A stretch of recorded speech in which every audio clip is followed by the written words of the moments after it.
ó mà ṣe o, bàbá tó bí bàbá Ìjẹ̀ṣà ti kú o. Ìròyìn tó ṣèyàn láàánú nìròyìn ọ̀hún, àmọ́ eégún tó bá ti jáde ti kúrò ní àìwò, àti pé ọ̀rọ̀ ikú kọjá gbogbo ìpètèpèrò. Alàgbà James Akin Arẹwà Omiyinka, bàbá tó bí gbajúgbajà adẹ́rìn-pòṣónú ni James Ọlárẹ̀wájú Omiyinka táwọn èèyàn mọ̀ sí bàbá Ìjẹ̀ṣà ti jáde láyé. Mọ̀lẹ́bí bàbá Ìjẹ̀ṣà kan tó bá akọ̀ròyìn wa sọ̀rọ̀ lórí aago fìdí ẹ̀ múlẹ̀ pé ọjọ́ ẹtì Friday ọjọ́ 12 oṣù karùn-ún yìí níṣẹ̀lẹ̀ náà wáyé.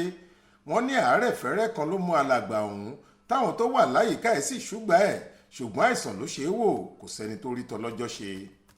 Bó tilẹ̀ jẹ́ pé bàbá náà dàgbà dáadáa, ó fọwọ́ páwú ó sì fèrègì jóbi torí ẹni ọdún márùndínlọ́gọ́rùn-ún 95 ni lásìkò tó mí èémí ìkẹyìn yìí. Síbẹ̀ ikú náà ṣèyàn láàánú látàrí ipò tí ọ̀kan lára àwọn ọmọ rẹ̀ tó lókìkí dáadáa wà, ìyẹn bàbá Ìjẹ̀ṣà. Ọkùnrin náà sì wà lọ́gbà ẹ̀wọ̀n kan nílùú Èkó látàrí ìdájọ́ ilé-ẹjọ́ tó fìdí ẹ̀ múlẹ̀ pé ó jẹ̀bi ẹ̀sùn bíbá ọmọdé ṣèṣekúṣe tí wọ́n fi kàn án, èyí tí wọ́n torí ẹ̀ sọ sẹ́wọ̀n ọdún 16 lọ́dún tó kọjá. Aláròyé yóò máa fi ẹ̀kúnrẹ́rẹ́ bí ètò ìsìnkú náà ṣe lọ sí tó yín létí láìpẹ́. Faith Adébọ́lá ló ń jábọ̀ ròyìn fún iléeṣẹ́ tẹlifíṣàn Aláròyé online.